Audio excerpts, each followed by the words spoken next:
Jackson, and he is a lead animator.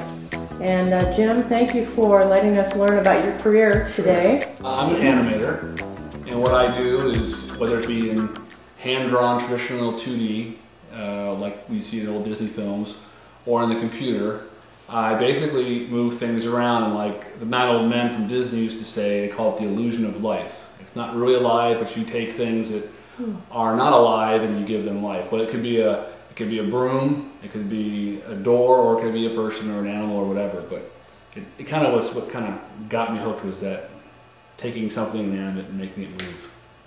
And how long have you been in this career? It's been 18 years. When did you know you wanted to be an animator? Well, actually, I always enjoyed like Disney films, but I never really aspired to be an animator. What I always aspired to do was just to draw things. I used to love to draw. I spent hours on my parents' floor in the family rooms drawing whatever it would be. And when I went to school, I wanted to be an illustrator. So I wanted to do like children's books and, you know, covers for Sports Illustrated, that kind of thing. And basically, just by the fact that one of my strengths was always figure drawing, and that's what Disney looked for. I had a friend who was down at Disney, and he said, "Oh, you'd really enjoy this," and I just gave it a shot. And once I got something moving, I guess hooked me, and I thought this is what I want to do. And what kind of personality does it take to be an animator?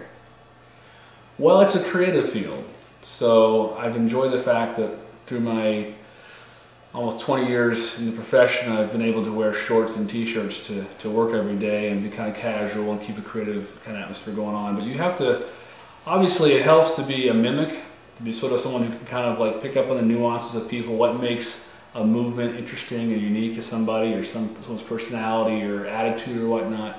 And I think also for me I was always a little bit shy to get up on stage.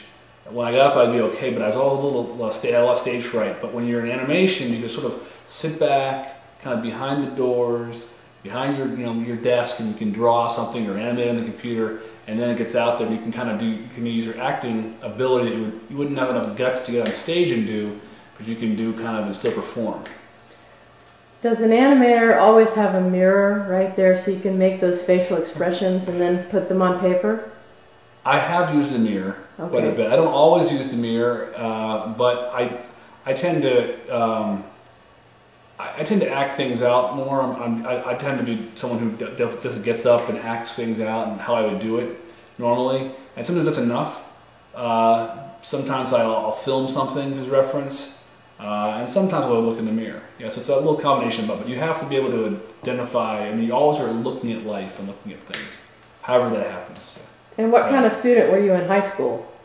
I was an AB student, and then I didn't find out till later that my parents were like total fear when I decided to go into art. They were very supportive of me, but I didn't find out till years later. They thought I was going to starve and sell black velvet pens of Elvis on the corners of some convenience store. But they were very supportive. It was something that I was always very good at, drawing, and got a lot of accolades as a kid. So I kind of went that direction. But I actually always applied myself in school. There were a lot of kids that went to art school that wanted to do it because I don't want to work on the reading and all the stuff that they had to do, and all those kids would drop out after the first year because they really work your freshman year, kind of like weed out the people who wanted this for a career and those who wanted just to be there for other reasons.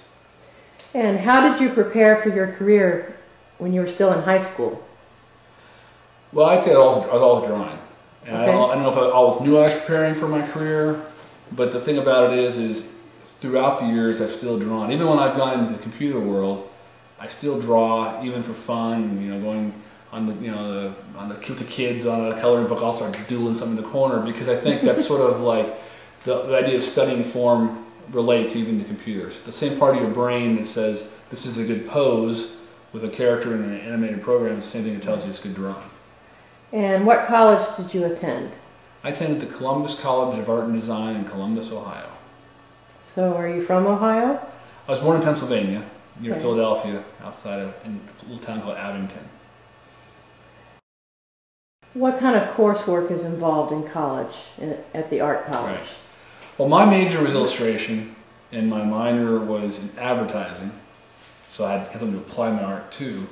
But most of what we did foundationally the first year of school was all like things like color theory, figure drawing, design, 2D design, 3D design, explaining the principles behind what makes something aesthetically pleasing and not just making a mess. And so we built on basically a foundational basis, and then once we got into our sophomore year, we got more into our choose a profession and we wanted to major or whatever, and that's when we got into more like specific illustration. But even throughout the program, we were always doing traditional painting, oil studies, drawing and whatnot. So quite a bit of traditional art background. Absolutely, yeah. And was there an apprenticeship before you started working?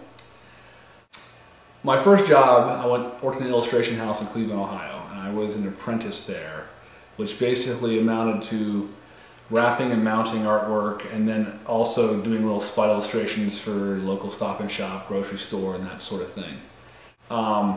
That actually job was a good motivation for me to look into a different career. And I also find that a bad job is a lot better motivation than a mediocre job, because mediocre jobs will stick around a lot longer. This job was so bad that I thought, I'm going to try something else. I wanted to stay kind of in the area I was at, located in Ohio and that kind of area. So I'll stay there. But then when I was miserable, then I realized, I think I'll go broaden my horizon where I want to do. And I mean, going to Florida wasn't such a bad thing with the warm weather and whatnot. Now you mentioned wrapping art. Yeah. I don't know what that is. What I would do is basically there was a bunch of artists. It's kind of an antiquated system. They don't have these anymore because most guys are freelancers if they do this. But they would have a office full of illustrators and whatnot, and so they would finish their work. And so I was, as the apprentice, I would have to present it. So I'd wrap it up. I would put the tissue paper over it so when it was presented somewhere else, because we'd have ad reps come in and they would make the sales, and the art guys would crank out the work, and then I would wrap and present it to those guys. But what I also got to do during that's kind of mundane stuff, but what I got to do too was, I would design like buttons and do coloring contests for certain things, car safety ads, that kind of thing. So I would still do artwork, but their justification was like I was the grunt work. I'd come in and I would do a lot of the manual, the stuff that they didn't want to do, like fill up things and change things and wrap artwork, that kind of thing.